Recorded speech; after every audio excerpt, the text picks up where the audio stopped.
Hi dears, എല്ലാവർക്കും സുഖാണോ? അപ്പോൾ ഇന്നൊരു വ്ളോഗാണ്. അപ്പോൾ ഈ നവരാത്രി ആരംഭത്തിൻ്റെ ഒരു ദിവസം ആ ദിവസത്തെ കുറച്ച് വിശേഷങ്ങളുമായിട്ടാണ് ഞാൻ വന്നിരിക്കുന്നത് കേട്ടോ. അപ്പോൾ എല്ലാ വർഷവും നവരാത്രി ആരംഭം തൊട്ടിട്ട് ഇവിടെ ഇറച്ചി മീനും നോൺ വെജും ഒന്നും ഉപയോഗിക്കില്ല. അപ്പോൾ നവരാത്രി വ്രതമാണ്. ഇനി പൂജവെപ്പ് കഴിഞ്ഞ് പുസ്തകം എടുക്കുന്നത് വരെ നവരാത്രി പൂജയുടെ വ്രതം എടുക്കാറുണ്ട് എല്ലാ കൊല്ലവും.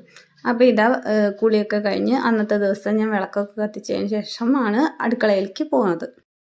അപ്പോൾ രാവിലെ തന്നെ പാലൊക്കെ വന്നിട്ടുണ്ട്. ഇവിടെ അടുത്തുനിന്നാണ് പാൽ വാങ്ങിക്കുന്നത് കേട്ടോ. അപ്പോൾ അത് ഇതാ കുപ്പിയിൽ കൊടുന്ന് വെച്ചിട്ടുണ്ട്. അതൊക്കെ ഞാനൊരു പാത്രത്തിലേക്ക് മാറ്റിക്കൊണ്ടിരിക്കുക. അരിച്ചൊഴിക്കണമല്ലോ. അപ്പോൾ രാവിലത്തെ എൻ്റെ കുറച്ച് അടുക്കള വിശേഷങ്ങളിലേക്ക് പോവാം കേട്ടോ. അപ്പോൾ ഇന്ന് ദോശയും ചട്നിയും പിന്നെ ഒരു പരിപ്പ് കറിയുമാണ് ഉണ്ടാക്കുന്നത്. ആ പരിപ്പ് കറിയുടെ റെസിപ്പി ഞാൻ പറഞ്ഞുതരാം. അപ്പോൾ ഇതാ ദോശയ്ക്കുള്ള മാവൊക്കെ ഞാൻ തലേ ദിവസം തന്നെ ആട്ടി വെച്ചിട്ടുണ്ട്. അതൊക്കെ ഇതാ പൊങ്ങി റെഡിയായി വന്നിട്ടുണ്ട് കേട്ടോ. ഇനി നമുക്കിതൊന്ന് ഇളക്കി കൊടുത്തതിന് ശേഷം ഒന്ന് അടച്ചു വയ്ക്കാം. ഇപ്പം തന്നെ ദോശ ഉണ്ടാക്കണില്ല. ചട്നിയൊക്കെ റെഡിയാക്കിയതിന് ശേഷം കറിയൊക്കെ റെഡിയാക്കിയതിന് ശേഷം ചൂടോടെയാണ് ഇവിടെ എല്ലാവർക്കും ദോശ ചുട്ട് കൊടുക്കാറുള്ളത്. രാവിലെ നമ്മൾ എണീറ്റ് വരുമ്പോൾ അടുക്കളയൊക്കെ എന്തൊരു നീറ്റായിട്ടാണല്ലേ കിടക്കാറ്. അപ്പോൾ പക്ഷേ ഇനിയിപ്പോൾ ജോലിയൊക്കെ തുടങ്ങിയിട്ട് ഇതൊക്കെ രണ്ടാമതും വൃത്തികേടാവും. വൃത്തിയാക്കുക ഇത് തന്നെ പണി. അപ്പോൾ ഇന്നിപ്പോൾ നിങ്ങൾക്ക് എൻ്റെ ചെറിയ അടുക്കളയും കൂടെ ഒന്ന് പരിചയപ്പെടുത്തി തരാമെന്ന് വെച്ചു. ഇത് ഇവിടെ ഒരു ചെറിയ സ്ലാബ് സാധനങ്ങളൊക്കെ വെക്കാൻ വേണ്ടി ഉണ്ടാക്കിയിട്ടുള്ളതാണ്. അപ്പോൾ ഇത് അവിടെയാണ് മോൻ്റെ ലഞ്ച് ബോക്സ്, അതൊക്കെ അടുക്കളയിൽ തന്നെയാണ് വെക്കുന്നത്. അപ്പോൾ ഇനി ഇതാ കുറച്ച് ഒരു സ്റ്റാൻഡും കൂടെ ഉണ്ട്. അതിൽ അച്ചാറിൻ്റെ കുപ്പി, പുളിയിഞ്ചി ഉണ്ടാക്കി വെച്ചത് ഒക്കെ ഇരിപ്പുണ്ട്. അപ്പോൾ പിന്നെ ഒന്നുള്ളത് ഫ്രൂട്ട്സിൻ്റെ കൊട്ടയാണ് കേട്ടോ. അതിലൊരു 2 പഴം മാത്രമേ കിടക്കുന്നുള്ളൂ. ഫ്രൂട്ട്സ് എന്ന് പറയാൻ മാത്രം വേറെ ഒന്നുമില്ല, ഒക്കെ കഴിഞ്ഞിരിക്കണം. അപ്പോൾ ഇനി ഒരു പരിപ്പ് കറിയും കൂടെ നമുക്ക് ഉണ്ടാക്കിയെടുക്കാം. ദോശയിലേക്കുള്ള പരിപ്പ് കറി, ദോശ, ഇഡ്ഡലി, ചപ്പാത്തി, പൂരി ഇതിൻ്റെ കൂടെയൊക്കെ കഴിക്കാൻ പറ്റുന്ന ഒരു പരിപ്പ് കറി റെസിപ്പി ഞാൻ നിങ്ങൾക്ക് പരിചയപ്പെടുത്തി തരാം. അപ്പോൾ അതിനായിട്ട് ഞാനിവിടെ എടുത്തിട്ടുള്ളത് ഒരു ഗ്ലാസ് പരിപ്പിലേക്ക്, തുവരപ്പരിപ്പാണ്. അതിലേക്ക് ഒരു 1/2 സ്പൂൺ മഞ്ഞൾപ്പൊടി ഇട്ടിട്ട് നന്നായിട്ട് നമുക്കൊന്ന് വേവിച്ചെടുക്കാം. എന്നിട്ട് ഒരു ചീനച്ചട്ടി അടുപ്പത്ത് വെച്ചതിന് ശേഷം ഒരു 2 സ്പൂൺ നെയ്യ് ചേർത്ത് കൊടുക്കാം കേട്ടോ. അതിലേക്ക് ഒരു സാദാ ജീരകം 1 സ്പൂൺ, അത് 1.5 സ്പൂൺ വരെ ആവാം.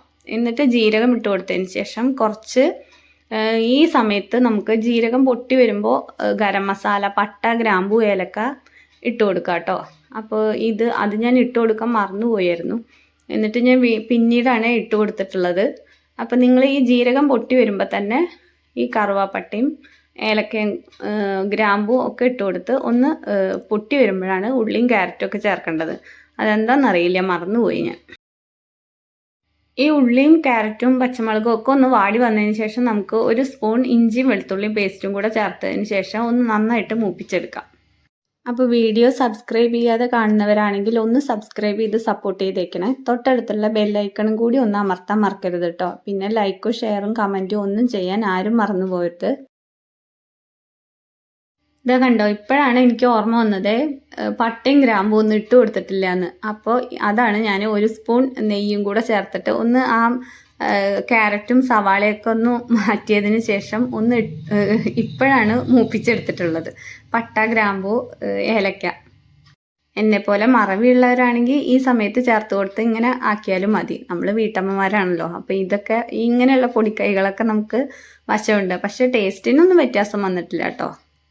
അപ്പോൾ അതും കൂടെ ഇട്ട് കൊടുത്തിട്ട് ഞാൻ നന്നായിട്ട് മൂപ്പിച്ചെടുത്തിട്ടുണ്ട്.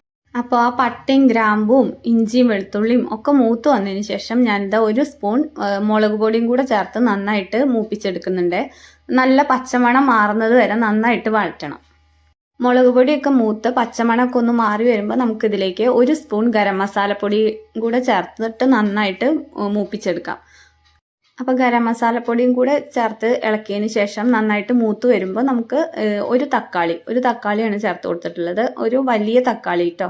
ആ തക്കാളിയും കൂടെ ഇട്ട് കൊടുത്തതിന് ശേഷം നന്നായിട്ട് ഉടച്ച്, തക്കാളിയൊക്കെ ഉടഞ്ഞ് വരുമ്പോൾ നമുക്ക് വേവിച്ച് വെച്ച പരിപ്പും കൂടി നന്നായിട്ട് ഉടച്ച് കൊടുത്തതിന് ശേഷം ചേർത്ത് ഇളക്കി കൊടുക്കാം. എന്നിട്ട് ആവശ്യത്തിനുള്ള വെള്ളം ഒഴിച്ച് നന്നായിട്ട് തിളപ്പിച്ചെടുക്കാം.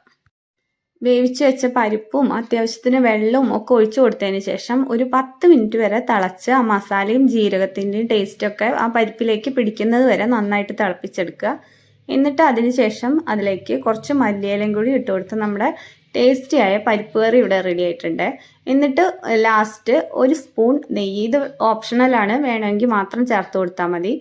അപ്പോൾ ആ നെയ്യും കൂടെ ചേർത്ത് ഞാനിതാ ഇവിടെ പരിപ്പ് കറി റെഡിയാക്കിയിട്ടുണ്ട്. ഇനി നമുക്ക് നമ്മുടെ ചമ്മന്തിപ്പൊടി വെച്ചിട്ട് നമുക്ക് ചട്നി തയ്യാറാക്കിയെടുക്കാം. ഇത് ആവശ്യത്തിന് വെള്ളം ഒഴിച്ച് ചട്നിപ്പൊടി എടുത്തതിന് ശേഷം ആവശ്യത്തിന് വെള്ളം ഒഴിച്ച് ഒന്ന് വറവിട്ട് കൊടുത്താൽ നമ്മുടെ ചട്നി, ഇൻസ്റ്റൻറ്റ് ചട്നിപ്പൊടി റെസിപ്പി ഞാൻ മുമ്പ് ഇട്ടിട്ടുണ്ട്.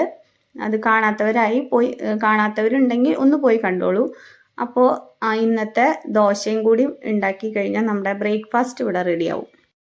അപ്പോൾ നമ്മൾ ദോശ ഉണ്ടാക്കിക്കൊണ്ടിരിക്കുകയാണ്. അപ്പോൾ ദോശ ഇതാ റെഡിയായി വന്നിട്ടുണ്ട്. ദോശ ഇതാ കണ്ടില്ലേ, ഇതുപോലെ ചുരുട്ടിയെടുത്ത്, ഇത് ഒരു ഷോർട്സിനുള്ളത് റെഡിയാക്കാൻ വേണ്ടിയിട്ട് ഇങ്ങനെ ചുരുട്ടിക്കൊണ്ടിരിക്കണത്. അപ്പോൾ ഇതാ ദോശയും കൂടി ചുരുട്ടി ഇതാ ഭംഗിയിൽ എടുത്തിട്ടുണ്ട്. എന്നിട്ട് കഴിക്കാനായിട്ടിരുന്നു. അപ്പോൾ കഴിക്കാനായിട്ടിരുന്നപ്പോൾ ഇതാ ക്യാമറാമാൻ വന്ന് അത് എടുത്തുകൊണ്ട് പോയി. പിന്നെ ഞാൻ വേറെ ദോശ ഉണ്ടാക്കി ഞാനത് കഴിച്ചു. എന്നിട്ട് ബ്രേക്ക്ഫാസ്റ്റൊക്കെ കഴിഞ്ഞതിന് ശേഷമാണ് ചെടികൾ നനയ്ക്കാനായിട്ട് ഇറങ്ങിയത്. അപ്പോൾ മഴ പെയ്യും എന്ന് വിചാരിച്ച് ചെടികൾ 2 ദിവസമായിട്ട് വൈകിട്ടായാൽ മഴക്കാറുണ്ട്. അപ്പോൾ മഴ പെയ്യും എന്ന് വിചാരിച്ച് ചെടികളൊന്നും നനച്ചിട്ടുണ്ടായിരുന്നില്ല കേട്ടോ. അപ്പോൾ ചെടിയൊക്കെ നനച്ചതാ വീണ്ടും നമ്മൾ അടുക്കളയിലേക്ക് തന്നെ വന്നിട്ടുണ്ട്. അപ്പോൾ ഇന്ന് ഇപ്പോൾ കറിയൊക്കെ ഉണ്ടാക്കണം. അപ്പോൾ കുമ്പളങ്ങ കറിയാണ് തേങ്ങാപ്പാൽ ഒഴിച്ചിട്ട്. അപ്പോൾ നാളികേരമൊക്കെ വെട്ടി ഉടച്ചപ്പോൾ നാളികേരത്തിൻ്റെ വെള്ളം കുടിക്കാൻ വേണ്ടി എടുത്തതാണ്. അതും ക്യാമറാമാന് തന്നെ കൊടുത്തു. ക്യാമറാമാൻ എന്ന് പറയുമ്പോൾ നിങ്ങൾ വിചാരിക്കും വേറെ ആരോന്ന്, എൻ്റെ മോളാണേ. അപ്പോൾ ഇതാ കറി ഇവിടെ റെഡി ആയിട്ടുണ്ട്. ഈ കറിയുടെ റെസിപ്പി ഞാൻ മുമ്പ് ഇട്ടിട്ടുള്ളത് കൊണ്ട് ഇതിൽ പറയുന്നില്ല. ആ റെസിപ്പി കാണാത്തവരുണ്ടെങ്കിൽ ഒന്ന് പോയി കണ്ടോളൂ. അപ്പോൾ ഇതാ ഞാൻ ഇനിയിപ്പോൾ ഒരു ക്യാരറ്റും ക്യാബേജും വെച്ചിട്ട് ഒരു തോരൻ കൂടി ഉണ്ടാക്കണം. അപ്പോൾ അതിനുള്ള തയ്യാറെടുപ്പിലാണ്. അപ്പോൾ ഇതാ ചീനച്ചട്ടി വെച്ചു.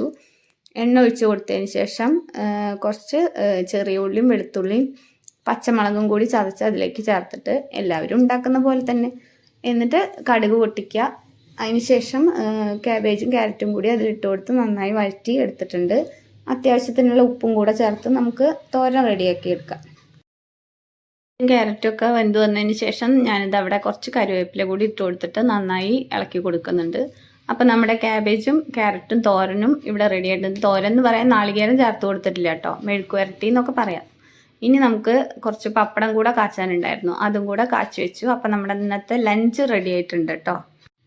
അപ്പം നല്ല കട്ടി തൈരും പപ്പടവും പുളിയിഞ്ചിയും അച്ചാറും പിന്നെ കുറച്ച് ഒഴിച്ചുകറിയായിട്ട് കുമ്പളങ്ങ തേങ്ങാപ്പാൽ ഒഴിച്ച കറിയും പിന്നെ ക്യാരറ്റ് തോരനും കൂട്ടി ഊണ് കഴിച്ചു കേട്ടോ. എന്നിട്ട് വൈകിട്ട് കുറച്ച് മുറ്റത്ത് കുറച്ച് പണി ഉണ്ടായിരുന്നേ. കടലാസ് പൂക്കളൊക്കെ ഇരുന്നോടത്ത് ഇരുന്നത് അതിനെ പൂവിടാൻ തുടങ്ങി. അപ്പോൾ അതിന് നല്ല വെയിൽ വേണമല്ലോ, ഇനിയിപ്പോൾ പൂക്കളുടെ കാലമല്ലേ. അപ്പോൾ ഇത് കണ്ടില്ലേ, കുറച്ച് ഇഷ്ടികയും പലകയൊക്കെ വെച്ചിട്ട് ഞാൻ ആ ചട്ടികളൊക്കെ നമ്മൾ എടുത്ത് മാറ്റിയായിരുന്നല്ലോ, അത് ഞാനൊരു വ്ളോഗായി ഇട്ടിട്ടുണ്ടായിരുന്നേ. അപ്പോൾ അത് ഞാൻ ഇങ്ങോട്ട് തന്നെ കൊണ്ടുവന്ന് വെച്ചു. മഴക്കാലത്ത് ഇതൊക്കെ ഈ ഒരുപാട് മഴ ഇങ്ങനെ പെയ്യുമ്പോൾ ഇലകളൊക്കെ കൊഴിഞ്ഞ് നാശമാവുന്നത് കണ്ടിട്ടുണ്ട്. അതുകൊണ്ട് ഞാനത് മഴ കൊള്ളാത്ത സ്ഥലത്തേക്ക് മാറ്റി വെച്ചിരിക്കുകയായിരുന്നു. എന്നാൽ വെയിൽ കൊള്ളും വേണം, അങ്ങനത്തെ സ്ഥലത്ത് വേണം നമ്മളിത് മാറ്റി വെക്കാനായിട്ട്. അപ്പോൾ അതൊക്കെ ഇങ്ങോട്ട് തന്നെ കൊണ്ടുവന്ന് വെച്ചു. ഇനിയിപ്പോൾ നമുക്ക് ഇതിലേക്ക് വളവും വെള്ളവും ഒക്കെ കൊടുത്ത് ഇതിനെ ഒന്ന് റെഡിയാക്കി എടുക്കാനുണ്ട്. അപ്പോൾ വൈകിട്ടത്തെ ജോലികളൊക്കെ കഴിഞ്ഞതിന് ശേഷം രാത്രി ഞാൻ 2 ഗോതമ്പ് ദോശയും കുറച്ച് തണ്ണിമത്തനും പിന്നെ ഉച്ചയ്ക്ക് വെച്ച കറിയുമാണ് കഴിച്ചത്. ഇന്നത്തെ വിശേഷങ്ങളും പാചകവും ഒക്കെ ആയിട്ടുള്ള ഈ വീഡിയോ നിങ്ങൾക്ക് എല്ലാവർക്കും ഇഷ്ടപ്പെട്ടെന്ന് വിശ്വസിക്കുന്നു. Thank you. വീണ്ടും അടുത്ത വീഡിയോയിൽ കാണാം.